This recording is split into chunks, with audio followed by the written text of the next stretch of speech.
Welcome to the Susan Brender Show. It's all about you, featuring shows on health and wellness, the performing arts, politics, and people who inspire you to be your very best. And now, here's Susan Brender.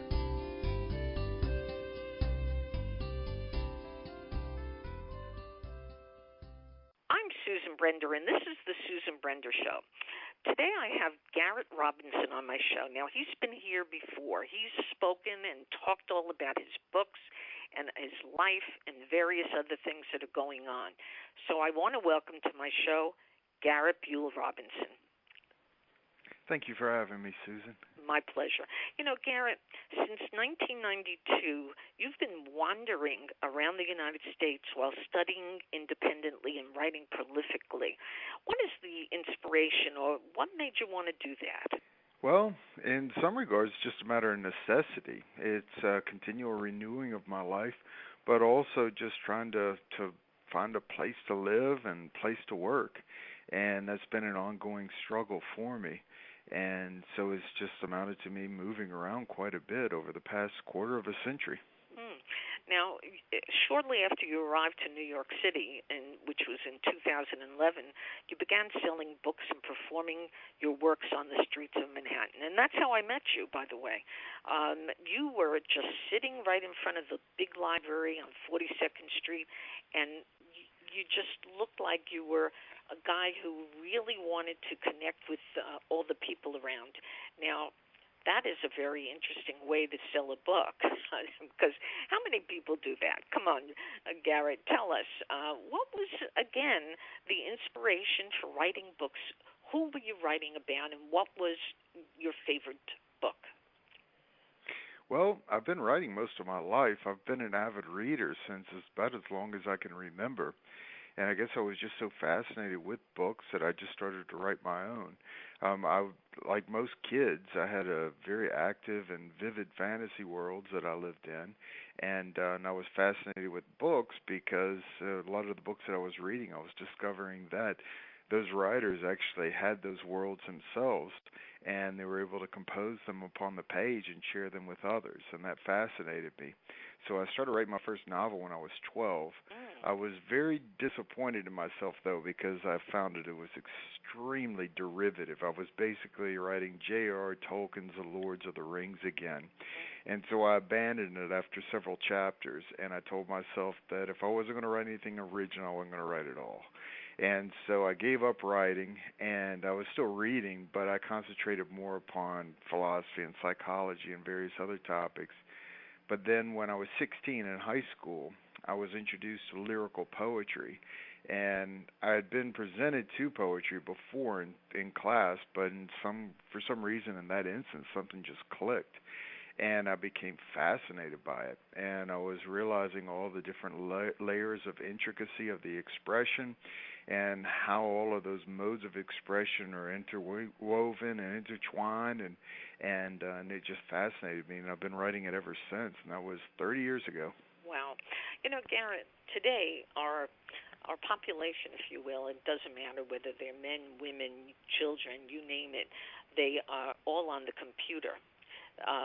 There's online books, and that's what they're using, and they even do it on their cell phone and their iPad and various other tools that are made available to them. The hard-covered book and even the soft-covered book don't seem to be as popular now as they were many years ago because of the technology. What do you have to say about that? Well, the medium of literature has changed through the years. With literature, really, we're going back to an oral tradition, and then it was written on papyrus, and then various other mediums, and then scrolls. It wasn't the codex books weren't developed until about 1,500 years ago. The books that we read now with the turning of the leaves of the pages, and I see the electronic platform as just being another phase of that media. And it is allowing a broader circulation of works, and it's changing the way that we read. Myself, I do admit, even though I do read electronic books quite often, I do it really just through necessity sometimes. I prefer the printed page. Maybe it's nostalgic, I'm not sure, but there's a tangible quality of holding a book And the turning of the pages, I love the sound of the rustling of the pages when they turn. Always just imagining the rustling of leaves on the trees when the breeze is flowing through them, or the sound of the wind on the wings of a bird when they're taking to flight. And it always just excites my imagination just in that aspect, and it draws me more into the actual text of the stories that I'm reading as well. And I believe that books are going to be around for quite some time. Whether or not it's just going to be purely on a nostalgic basis, I'm not sure. I did get into this discussion, and I know it's an ongoing discussion as well, in regards to the libraries. And a lot of people were wondering if the electronic books are going to render the libraries obsolete. And when I was approached that question, my response was that the function of the libraries is to preserve information and to allow the circulation of that information through the public. And it's not specifically for just lending books. And the books are going to be an ongoing way to be able to preserve information and to keep it stable. But the functional roles that the library is going to provide in future years will change, but I think it'll become even more important, though, too.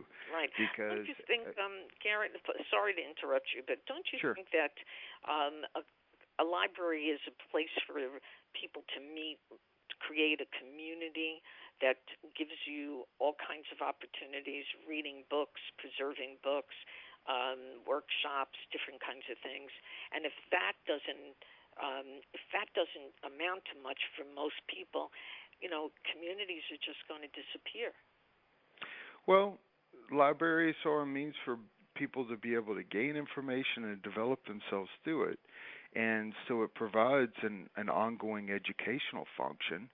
And I believe that the libraries will adapt themselves, that they'll be able to provide the public with more classes, more instruction how to be able to use the new developing information tools that are developing with technology.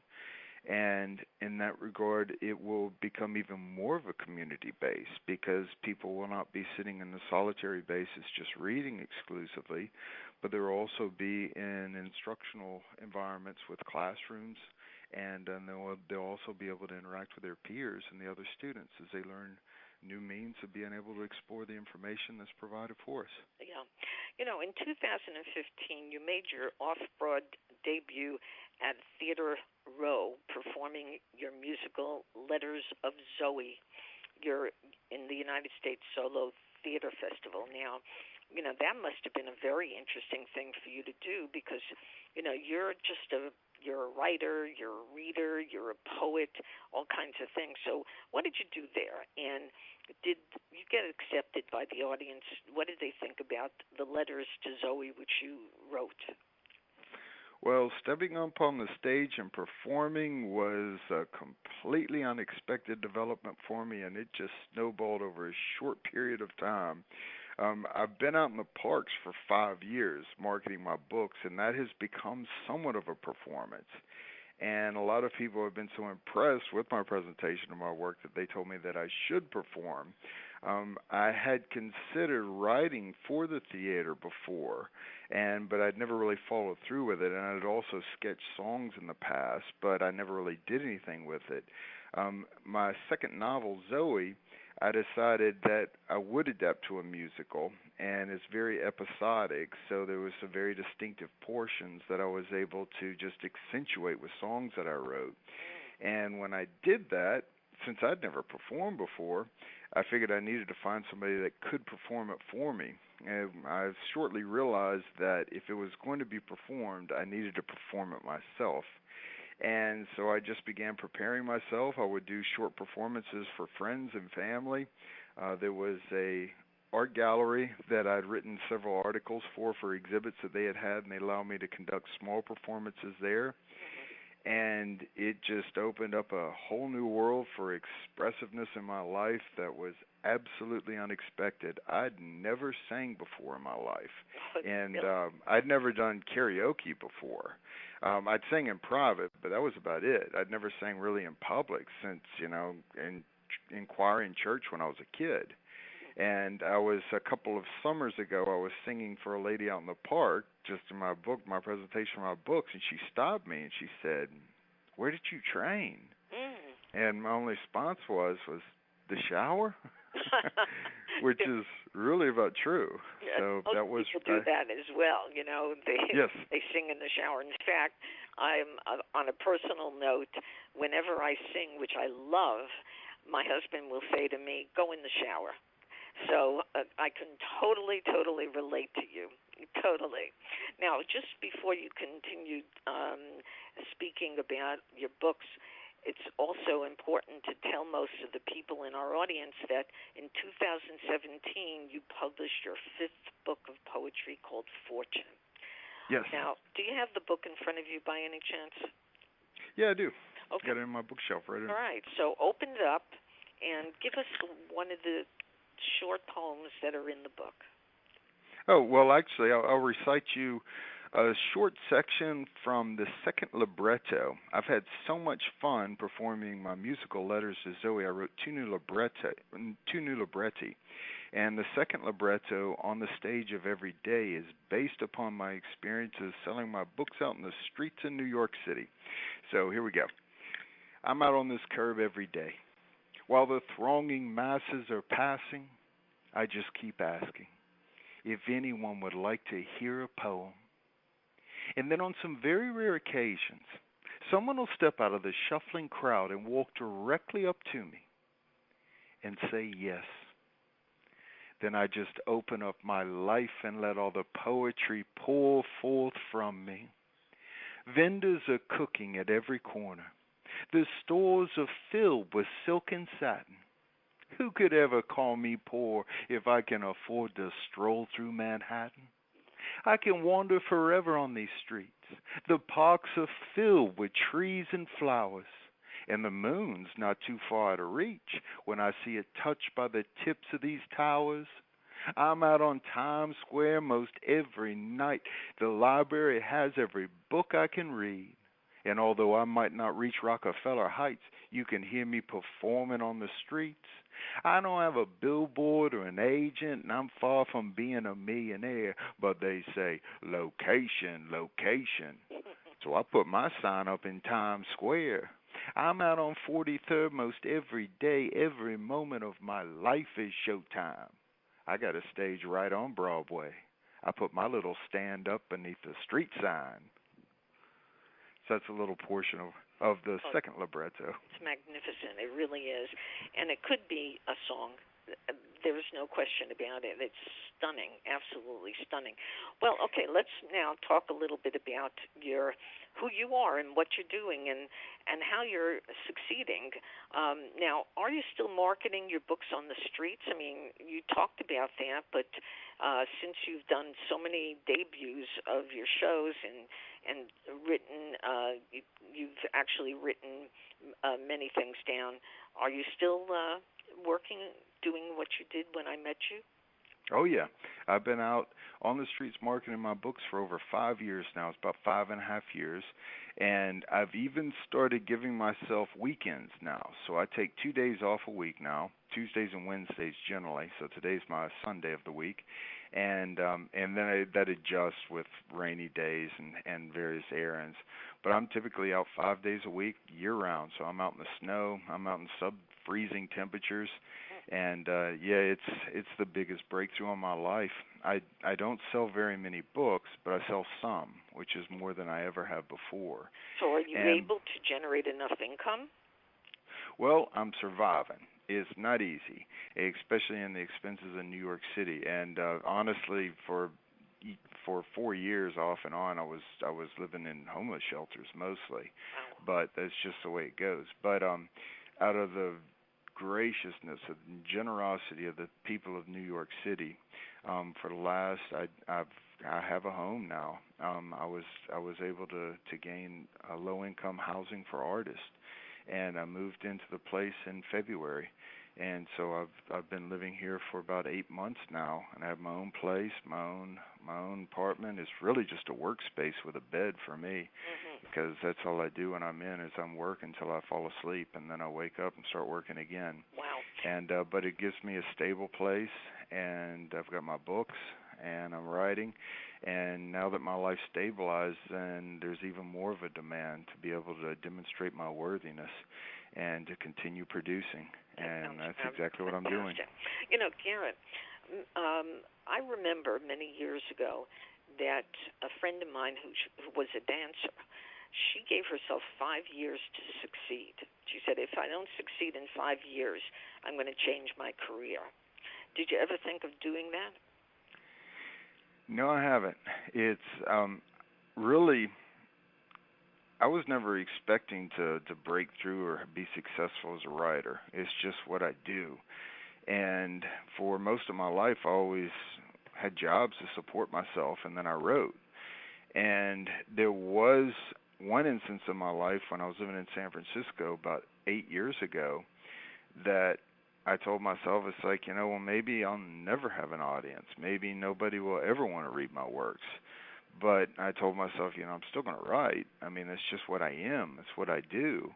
And so I've just continued doing it. It's, for me, it's, yes, unquestionably, it's a wondrous means to be able to communicate with other people and to finally achieve that point where I am interacting with people through my literature is just a wondrous breakthrough. But it's also something very personable, too.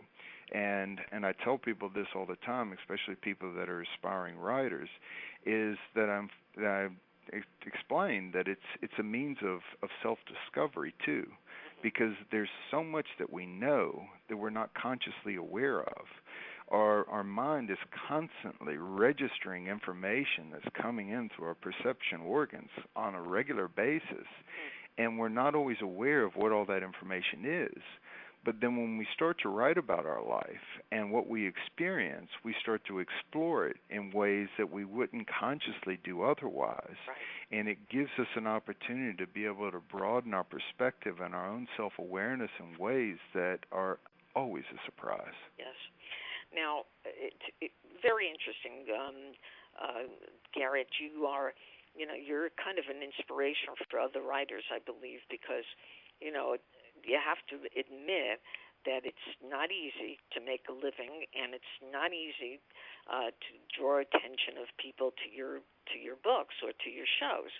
So, I want to know what gives you the passion, what gives you the sense that what you do is just incredibly wonderful for you. What is it? I just like making music with language. Being able to compose lyrical poetry and to be able to coax the musical quality out of language and to still have it register into specific meaningful expressions that can excite other people's minds and lives is just the greatest thrill. And I was just writing here recently, and it's so true that I get approached quite often by people who say that they're not really interested in poetry and they've never found any interest in it. And I explain a little bit about poetry to them and ask them if I can recite some of my own work. And so often it is like I just see this brilliance or just ignite in people's eyes. It's like I can watch the sunrise in people's eyes sometimes. And I feel like so many times I have an opportunity to be able to open the door for people to be able to discover some of the wonders of poetry because it's part of the tradition of humanity that goes prehistorically. It's poetry that we're still writing today. We're still using mechanisms that we were using 20,000 years ago just on a memory basis to record our information and to pass it from generation to the next. And they're stepping into a river that is this continuous stream of information and musical expression that goes throughout the history of humanity. And it's a wonder to be able to bring people into that refreshment and inspiration. Yeah. Now, you're working, actually you've published this 5th book of poetry called Fortune. What's in store for you in the next, let's say the next year? Well, what I'm doing is continuing to develop the work from this book. The book is 16 new poems, but it has 2 libretti. And in the book, the libretti can be read as monologues with poems, but a composer is composing music for them. and we're going to continue working together and develop this and eventually get them up on the stage. And so it's going to be some new performance pieces. I'm not sure if I'm going to perform these libretti, or actually these actual musical works and musical performances, but I'll see. I have been performing a short portion of one of them, and I had a performance in Brooklyn about 3 weeks ago. It's just a 10-minute show, and I'm enjoying doing that. And but I'll just see. I see. I've already stepped onto the stage, and I've been enjoying performing my work, and I can see myself as doing that quite often and on the years to come. What about teaching, Garrett? You sound like you would be a fabulous teacher and an inspiration to young people. Have you ever thought about teaching? Because, again, you have this gift, and this gift should be shared with a lot of other people. Well, I have been invited to speak with students on a couple of occasions, which I've enjoyed. I've visited several high schools, or actually several public schools in New York City. And then also this summer, it was kind of a breakthrough for me. I was invited down to Pennsylvania. A friend of mine directs the Writers' House at Elizabethtown College, Jesse Waters. He's an old friend of mine, and he had an opportunity to invite me down where I was able to give a craft talk for students in a short performance, which was apparently a wonderful success, and maybe they'll be able to invite me down again sometime. So I can see that as a possibility in the future. One phrase that I'd had in the past, and I actually composed a poem from it as well in the new Book of Fortune, when people ask me why don't I teach, and I say, well, I could never be a teacher because I'll always be a student, and I always do see that as I'm constantly learning, and there's every time I discover something, I just realize how little I know and how much more there is to discover. Yeah. But go ahead. I'm sorry. But teaching is that process of continuously learning too, and the good teacher, as a teacher does continue to develop themselves through their investigation and their inquiry in the environment in which we live and the universe in which we live, they're able to draw the students in with them for them to be able to develop themselves and make their own discoveries as well. Yeah. Teaching is Let's an talk about inspiration. something that is a little bit different. That is, we are dealing with all kinds of problems today. You know, I mean, everybody knows it. There are political problems, there are problems of violence, there are problems of so many other things. Now, the question is, if you had a chance to write poetry about getting people to form communities to unite, basically to unite, like make sure that countries in Asia, countries in the Middle East, that they understand that poetry and different forms of writing can bring them together.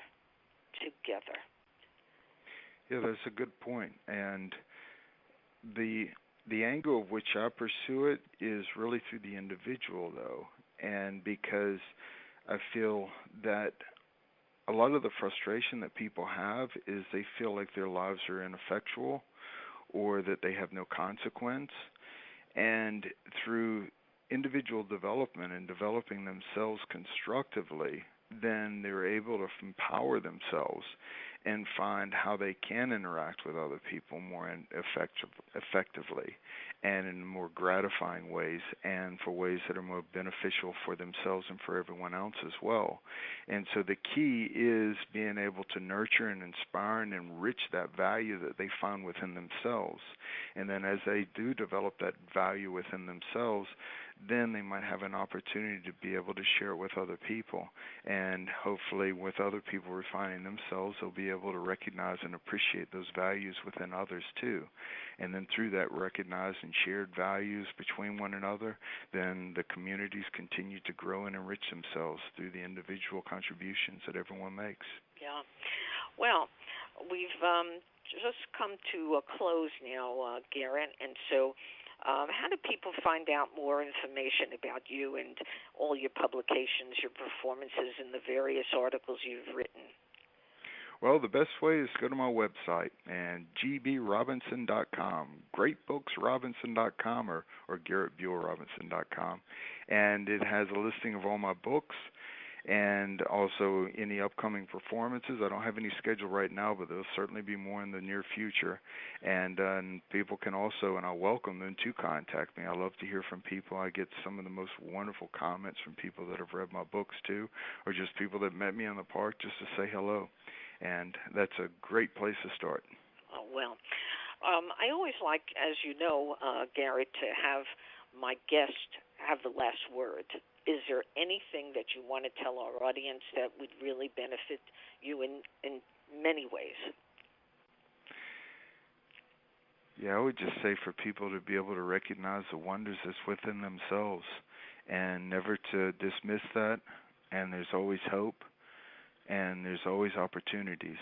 And it's just, and often those opportunities don't arise except from the most unexpected times and unexpected ways. And to cherish that and cherish life and the life of others. Fantastic. Well, my guest today has been Garrett Buhl Robinson, who's an author who has done many performances in New York and has a great attitude about his passion, which is poetry and various other writings that he does and acting on stage. So I want to thank Garrett Buhl Robinson for being on the Susan Brender Show. It's been a great pleasure. Thank you for having me again, Susan. I really appreciate this. Thank you for listening to The Susan Brender Show. To be a guest, email sebrender@yahoo.com.